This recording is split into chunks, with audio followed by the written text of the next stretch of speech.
Obviously, a pretty exciting college basketball game here with an unbelievable environment. I want to start off by our fans were amazing. It was, I've been in a lot of arenas in my career at a lot of different levels, and that was darn near as loud as I've heard it. It was, and when we needed it, down 14 or whatever we were in the second half, and to come back like that, in large part due to the crowd, and very appreciative of their energy in the building throughout the game, really.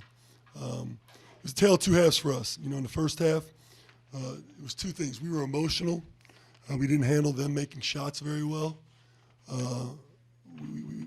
We stuck to the game plan, but we were instead of decisive in executing, we were emotional, and you can't play that way.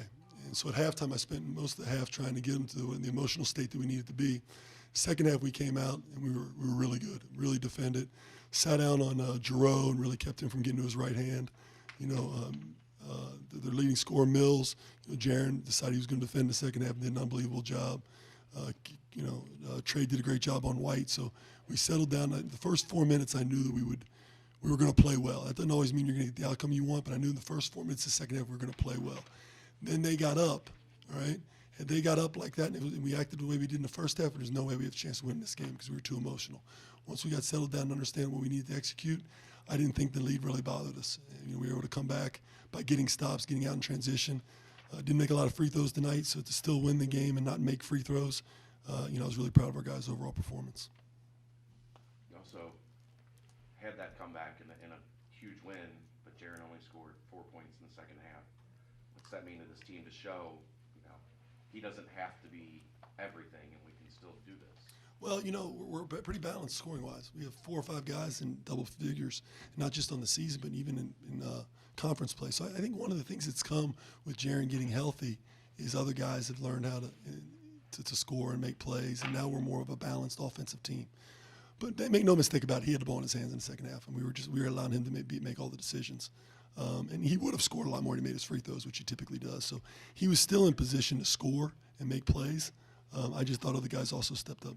You mentioned him wanting to guard Mills. Was that like a discussion at halftime? No, I mean, he locked in and decided he was going to sit down and defend. Personal decision. Yeah. So we knew we wanted to put him on Mills because we felt like he'd be effective because you had to really get up underneath him. And I thought Keith Williams was really good on Mills late too. He made some tough shots. So really proud of the defensive performance in the second half. And even on the backboard, we give up 12 second chance points, which I think was more than that in the first half.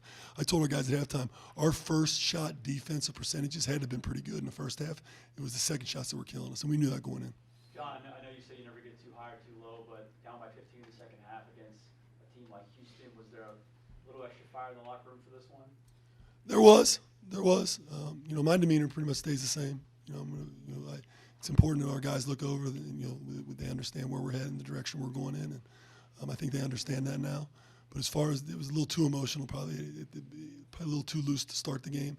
We got it settled down at halftime, and they got up.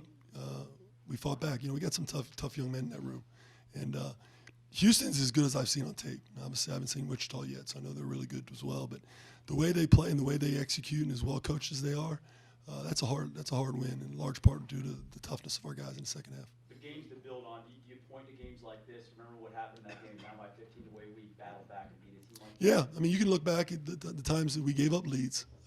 We've pretty much been through the gamut this year. Overtimes, last-second shots, crazy endings. Don't get a defensive rebound at the end. The guy contests and missed a shot and win the game. A lot of different scenarios we've been in, and we want to ascend into March. That's our goal, and I feel like we're taking that step now. John, Trey in here just said we showed how powerful we can be when we all stick together.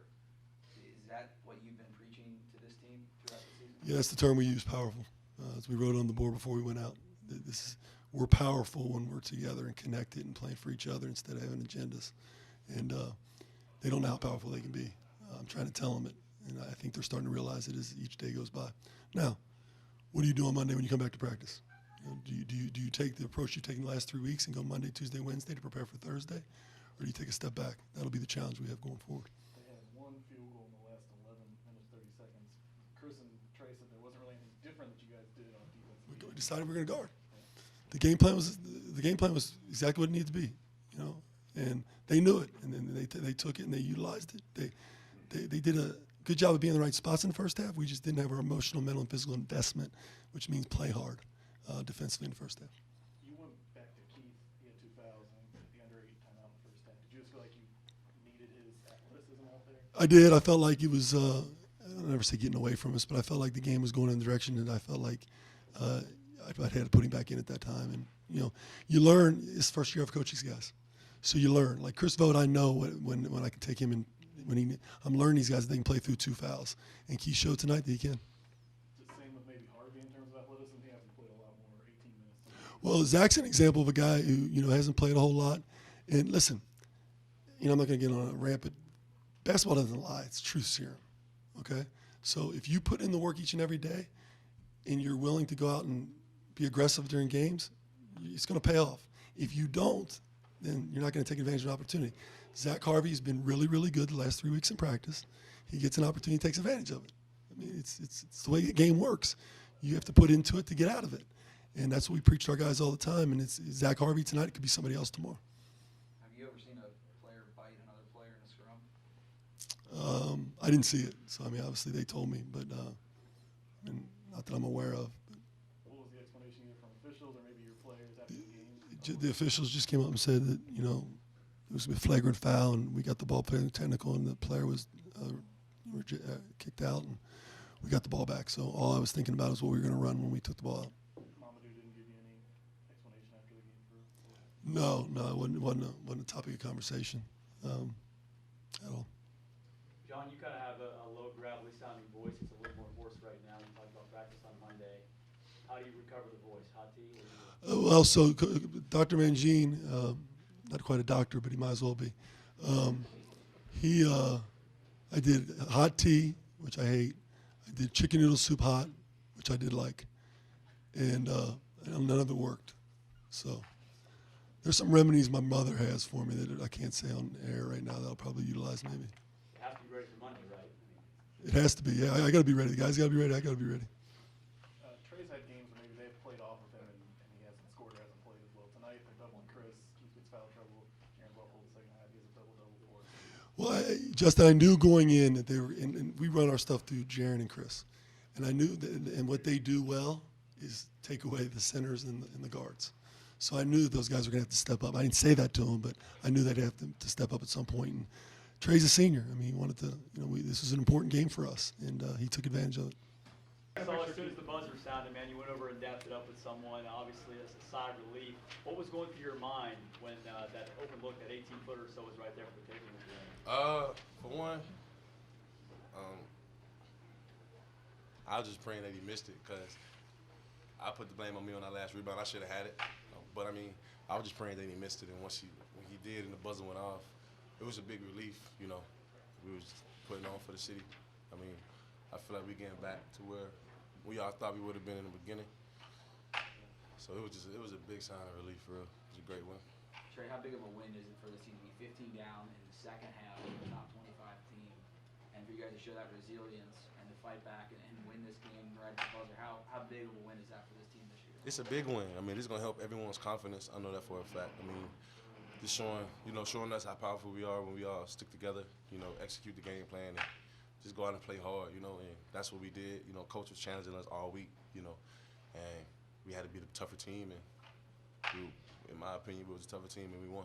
They had one field goal in the last 11 and a half minutes. What did you guys do maybe at that under 12? Switch something up on defense? Nah, we was being the same. We was doing the same thing. Like we seen that we had, I could see the looks on their faces when the crowd kind of got into the game more, and we started making shots, dunks, and all that. I seen the looks on their face. I mean, I didn't say anything, but I mean, they kind of was, obviously. Just kind of on their heels. Yeah, on their heels for real. And I mean, we just wanted to keep going at them, like forced turnovers, first bad shots. Chris, this is the first time you played them, and I'm sure they told you about how Houston defends, but how long did it take to adjust to how physical they are, how fast the double team comes, what they tried to do to you? Because it looked like ultimately you eventually figured it out. I mean, it was a little bit of a struggle the first half trying to figure it out because they just, as soon as on the fly of the ball, there was 2 guys on me, so I had a couple bad passes that led to turnovers early, so I just had to kind of figure out the double team and try to work around it. With a team like that, it's easy when you get down 15 to maybe play it's not your night kind of act. What was the discussions between you guys in huddles or in timeouts to kind of keep your head in it? We just knew we all had to come together, kind of show the toughness of this team. We never really, we had times we were kind of turning on each other, but we all got back together. And earlier in the season, we might have just split our different ways and lost the game by 15 or 20, but we all came back together and just started chipping away at the win. Trey, how fun is this rivalry now? Because, I mean, it really just over the past, like, 3 seasons has taken off. But is this one you look forward to because Yeah. of how hard you guys compete against each other? Yeah, this is probably in the conference. This game, I mean, every game, we look forward to, but this rivalry is growing into, a big one. And I mean, just me being able to be a part of it is just like it's a blessing. I mean, we all know the game gonna be hyped up, and I mean these type of games that, growing up as a kid, wanting to go to college, these type of games, you hope to play in. And I just gotta thank God for allowing me and my bros to be able to play in this type of game. 30 seconds in, the refs had to step in. I think it's just a friendly exchange of words, I'm sure. But Yeah. is that the intensity of this rivalry? It's gonna be like it's always like that from the jump. I mean, it wasn't like I said, we just trying to hoop, I mean, we competing, they're competing. So I mean, they can say something to me, I'm not gonna back down. If I say something to them, I guess they're not gonna back down either. So I mean, it's fun being able to go at someone like that for real. But it just incensed from the time the ball go up to the time the horn. For both of you, you kind of referenced it, but what did the crowd do for you guys in the second half? It boosted us. Like when the crowd is like electric, we hear it. It makes us feel better. I mean, it helps us big time. That's why I love, when the crowd gets like that. I mean, obviously, everyone do, but I mean, they don't understand how big of a, impact they have on us.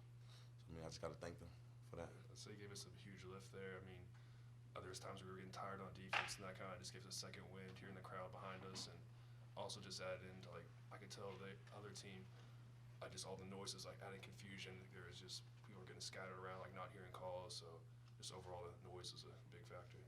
Did you get a good look at the full court pass Jaren threw to Keith, and if so, What's the one where he dunked it? yeah.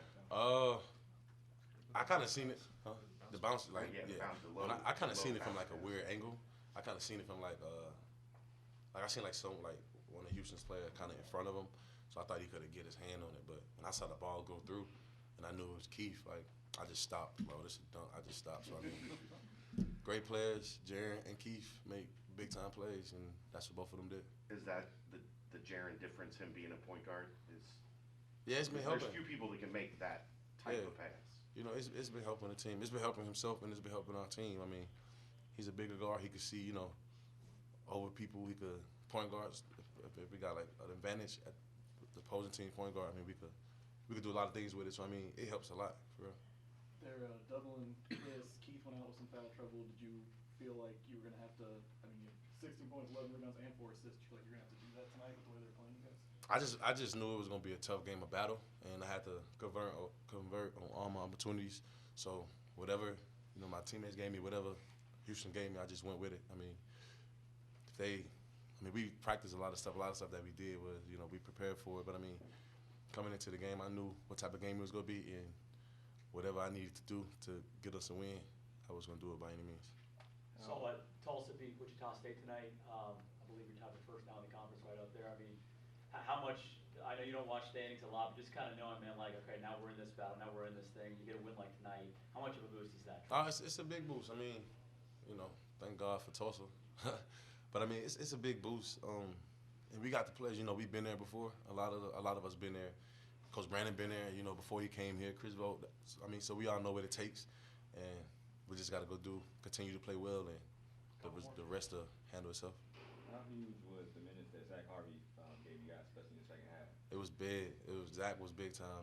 Him and Mamadou, they both came in, and I mean, they was big for us tonight.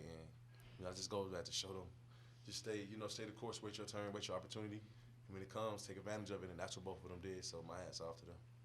I'll ask both of you again. What was your understanding of what happened on the ejection? All right, so I think he got bit in the leg. So Mamadou said that they were just kind of scrapping for the ball, and the play was dead. And I think is that what it is? Like you say, Yeah, like, he you got bit him on his bit on thigh. around his knee, like thigh. What did Mamadou have to say about that? he was on the ground like, yo, ref, he you know, trying to get the breath. And I looked, and you could have see like a bite mark, spit kind of. There's like a bite mark on his legs. And I'm like, yo, he just bit him.